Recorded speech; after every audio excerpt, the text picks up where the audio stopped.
Thank you very much, Lord Mayor. As I rise to present before you my first budget as leader of the Council, I do so with a great deal of trepidation as to what the future holds for local government in this country. Councils of all political colours have been making a very strong case to government that without significant additional funding, the very nature of local government as we know it is in peril. The LGA identified the need for an additional £4 billion this coming year, not to increase the delivery of local services, but to maintain current levels and provide for the relentless increase in need for demand-led services such as adults and children's services and temporary accommodation.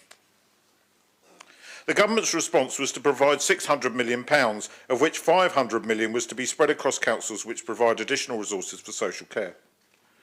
For Portsmouth, this meant around £1.8 million in additional funding against a budget pressure of £14.5 million, only 7.9 of which was to be covered by additional grants and the 2% precept on council tax bills for local residents.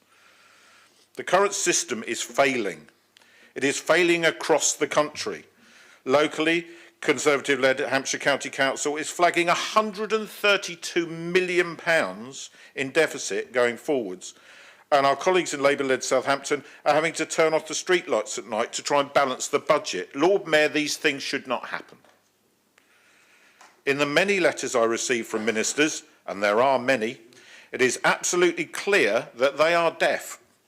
Deaf to councils up and down the country who have responded time and time again to cuts in their budgets, but are sending a very clear message that they can do so no more. Whoever wins the next general election will have to have a plan to respond to these calls, or local government as we know it will end. 1 in 5 councils have been warning that they will need to consider filing a Section 114 notice during the next financial year. It's worth reflecting for a moment on what Section 114 actually means. Commissioners are sent in by the government to run the council. Every single non-statutory spend is put on hold and decisions are made away from the political leadership on what gets spent. In practice, this means that events programmes vanish, museums close, libraries close, early help and intervention work in social care, often the very activities which reduce the acute demand which costs the most, ceases. Green initiatives would end. Support for cultural organisations would cease. Now, currently, Portsmouth is not in that place. We've invested wisely as a council over the years, delivered on budget savings measures rather than relying on the extensive use of reserves to avoid making the tough decisions, and this has served us well.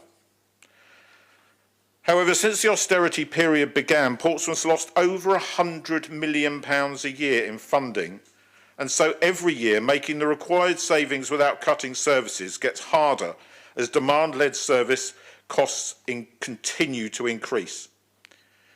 It is worth noting, for example, that a complex placement in the private sector for a single young person in our corporate care prior to the pandemic cost around £7,000 per week. There are examples of such cases now costing £47,000 per week. Yes, per week. That's £2.4 million per year for one child. It shouldn't need any explanation that 1 or 2 more young people requiring this level of care would significantly unbalance our budget. That is how fragile council finances have become. It will be an imperative for the next government to impose a cap on the cost of care provision to end this seller's market and prioritise the young person, not the companies raking in the cash. All of this pressure on social care will inevitably grow as the disastrous reorganisation from CCGs to ICBs continues to bite. Portsmouth is at risk of losing all of the money that supports the discharge to assess unit, which helps get patients out of hospital and prepares them to able to successfully go home. At the same time, they failed to confirm funding for the Wellbeing Collective, who worked to keep people out of hospital, which has now collapsed, and they've failed to confirm the full core funding for the Hive. This is around £2 million swiped from Portsmouth due to an insular and dysfunctional body focused in on themselves and obliterating the effective partnership that Portsmouth built with the CCG. I would like to thank Councillor Winnington for his efforts in partnership with his colleagues on the Isle of Wight, at the county and in Southampton, that's all political colours represented there, Lord Mayor, to try to force the ICB to the table to have a rational discussion. So far, they appear to be deaf to these pleas. So Portsmouth is, for now, a stable council with a balanced structural budget for the next 3 years. This is based on requiring £1 million a year in savings in each of the next 3 years, with a possible variance of up to 1.67 million in addition per year. Therefore, it is vital that we consider the potential need for up to £2.67 million in savings when we make the important decision around raising council tax. We absolutely understand the pressures on household budgets. We recognise that many families have had to abandon their own discretionary spends, the day out as a family, the trip to the cinema, or even just a takeaway meal. But for many, the choices are even harder, with families having to choose between heating and eating. These are tough times, and the very last thing we want to do is increase council tax to add to that burden. However, it is imperative that everyone understands that raising council tax to fill some of the gap being left in our finances is actually the policy of this government. Indeed, when the government talks about increasing core spending for councils, they are factoring into their figures a 2.99% increase in council tax and for upper tier authorities a 2% increase in the social care precept. They are passing the buck onto local taxpayers to shield themselves from taking the flak. It is totally disingenuous and cynical, and I would urge the next government to be more open and transparent about the way they choose to fund local government. In this situation, for an upper tier council, one responsible for social care, to not increase council tax and the social care precept by the maximum amount would be utterly reckless. The ability to deliver current services and, more importantly, meet the ever-increasing demands on social services and temporary accommodation budgets would be seriously compromised. To instead eat significantly into our reserves would equally undermine our financial stability and lead us down the paths that others have already trodden. We cannot allow that to happen here. We must protect our finances. If the Conservatives want a low tax and low spend country, then they need to fix what's broken first, before pursuing ideology at the expense of reality. Cutting taxes whilst forcing cuts to the very services that our residents rely on is not good government. It's bad government. It's irresponsible government. At this point, I want to highlight another issue which is facing all councils. Government has failed to make any commitment at all to continue in the Household Support Fund. In Portsmouth, this means that £3.8 million less is available to help some of the most vulnerable families in our city, some of the just about managing families that back in 2016 the Tory government said it cared about. Well, no more it seems.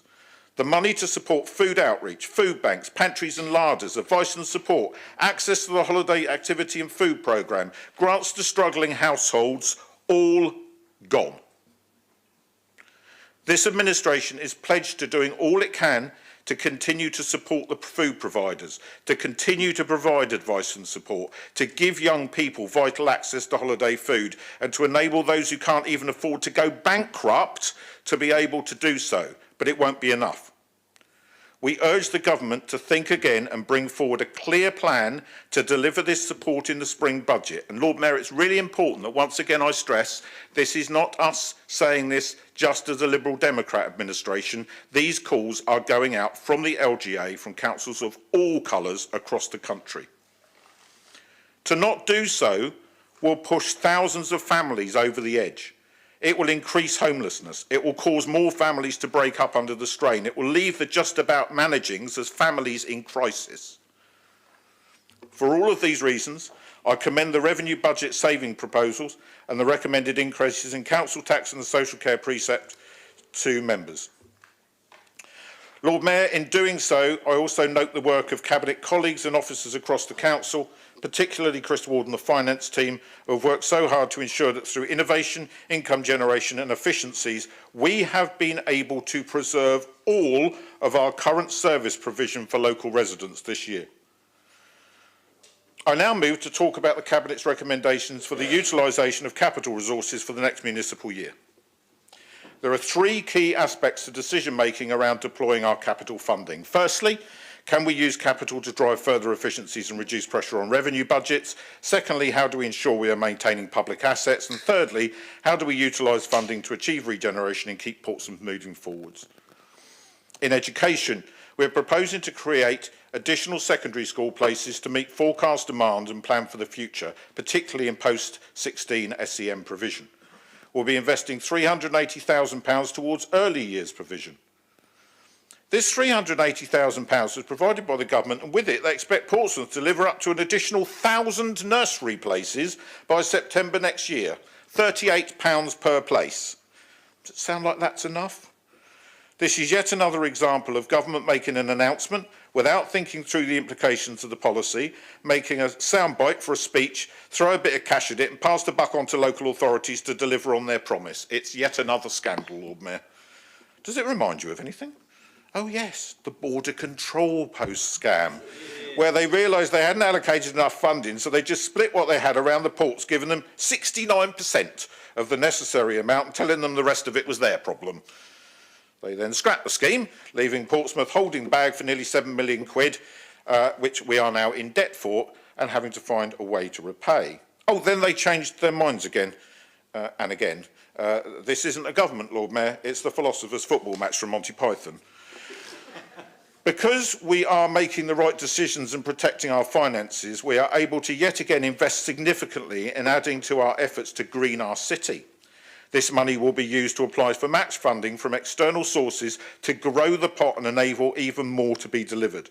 The funding allocated last year is currently out to bid, seeking to leverage enough additional investment to plant another 4,500 trees as part of our commitment to double Portsmouth's tree canopy, alongside other schemes to plant fruiting hedges, shrubs and other plants to help protect and enhance our biodiversity, as we pledged at full council.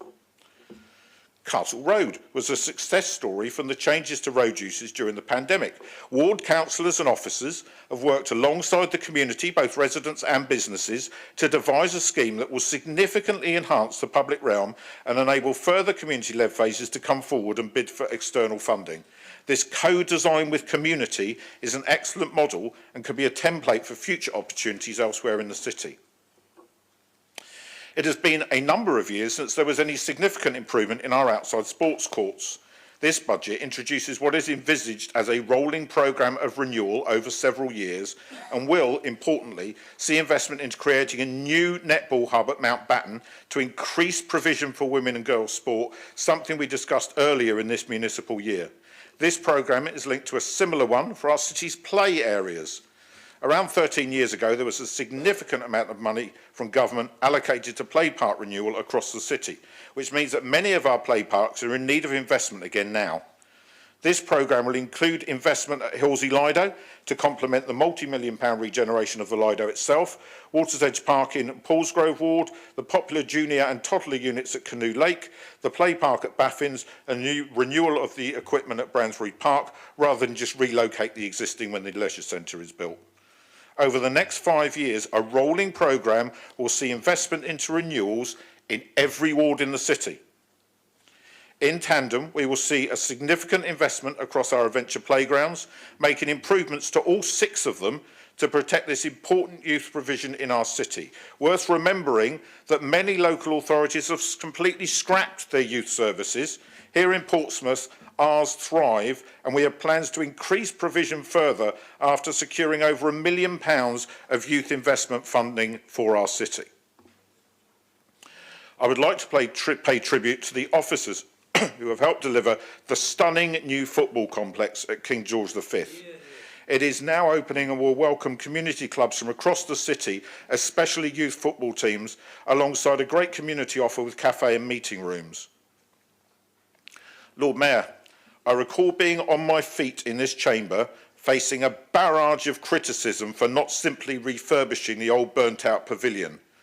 I now hope that everyone can see why I stood my ground. Where other local authorities, including nearby Hampshire, are slashing funding to museums, here we are proposing to invest. Long overdue investment into both Cumberland House Museum and Portsmouth Museum and Art Gallery will improve the visitor experience and help our excellent new head of museums to drive further income from donations to help future-proof our offer. This is essential in a city such as Portsmouth, whose visitor economy is so intrinsic to our long-term success. As the council-owned international port attracts more and more cruise visitors who are increasingly choosing to spend their time ashore right here in the city instead of boarding coaches to Stonehenge or London. The partnership work by the tourism team, the attractions in the city, shaping Portsmouth is paying dividends. It is important that we support that work. We are proposing to invest in a replacement for the big screen. The asset, won as part of the Cultural Olympiad over a decade ago prior to London 2012, is at end of life and is so important in helping to deliver physical and mental health and public safety messaging, including the You Are Not Alone and End Domestic Violence campaigns, as well as promoting our libraries, events, university graduation and major events in the city such as Victorious and the European Kiteboarding Championships. It generates a small annual surplus which can be grown with a brand new screen. The Bransby Park Leisure Centre is almost ready to submit for planning permission, and after a turbulent development period impacted by the rising cost of raw materials and overall inflation, driven by issues related to the now infamous mini-budget of autumn 2022, the war in Ukraine and more recently by the attacks on shipping in the Red Sea, this final request for funding will deliver cost certainty for the project and, if planning is granted, allow for works to begin early this autumn. Similar schemes, and indeed many other local authority-led development schemes, have been abandoned or significantly de-scoped across the country, but this administration remains committed to fulfilling a promise to replace the obsolete Eastney Pool and ensuring that the southeast of the city has a quality swimming offer for local residents. In a fairly recent development, the emergence of an excellent offer to more than replace the Wimbledon Park Sports Centre, also at the end of its economic life, has removed the need for a sports hall at Bransbury and would be in an accessible location in the south of the city, currently not served by a significant public sports offer. The school we are working with have asked us not to talk publicly about the location until they have secured agreement internally, but we expect that to be successful and to be able to announce and celebrate this new opportunity by late spring. As I mentioned earlier in this speech, the cost of temporary accommodation is spiking across the country. Last year, I co-signed a letter with 119 other councils calling on the government to address this issue with additional funding. District and borough councils in particular are at breaking point, with some reporting they're now spending more than 50% of their budgets on TA provision. In Portsmouth, the TA budget is £1.3 million overspent this year, and pressure continues to rise. Failed tenancies brought on by the cost of living crisis and the government's mess around as it decides how it will treat those who have secured refugee status are heightening the crisis. We are committed to helping everyone we possibly can and see providing someone with a roof over their head as a basic human right. In order to ensure that we are providing the very best offer we can to those who find themselves homeless, we are proposing to relocate the Homeless Day Service to a new dedicated location. We also want to work even harder to prevent homelessness and are proposing a new prevention hub to work with those at risk of their tenancies failing as early as possible and ensure that they feel supported at what is always an appallingly difficult time in their lives. Combined, this investment in preventing homelessness and supporting those who are homeless will mean over £500,000 in additional resources for the excellent teams at PCC. A cross-party working group has been considering the future delivery of council services and whether our existing civic offices are fit for purpose. The facts are clear that in order to provide good value for our residents, the do-nothing option simply doesn't work, and that is why we are proposing to fund the work necessary to demonstrate that downsizing is essential and give full and proper consideration to what that should look like, whether through refurbishing the existing building or relocating to a new, significantly smaller site. Councillors of all parties have been very clear that our overarching priorities must be to save the public money, provide facilities which are of high quality for our staff, and perhaps most importantly, deliver an environmentally sustainable outcome which helps us to meet our climate change obligations. I look forward to continuing to work with colleagues across the Chamber to ensure these outcomes are met. Community safety remains understandably a high priority for our residents, and that's why we're not only proposing to add more deployable cameras, including at the city's dog kennels, but to ensure that we are addressing areas of the city which are currently dark and uninviting at night. A rolling programme will commence with £40,000 of funding allocated for the next financial year. And Lord Mayor, if any members have not seen the new lighting in the trees in what was previously the darker corner of Canoe Lake, I'd encourage them to go down there and see just what a transformation that's provided, along with the new festoon lighting, which is simply stunning. This budget proposes a very large investment in the transport portfolio, utilising 2 years' worth of LTP4 monies to enable important schemes to be delivered promptly and with funding certainty. There is money for the tertiary roads network following the end of contributions from the PFI, and a parallel scheme will start to address the issues which sit outside the PFI on concrete-based roads across the city. It is important that we promote cycling and micro-transport options. Our road users, as we do that, our road users are our roads are not only fit for motorised vehicles, but other road users too. Something that, unfortunately, was not considered anywhere near enough 20-odd years ago when the PFI was signed.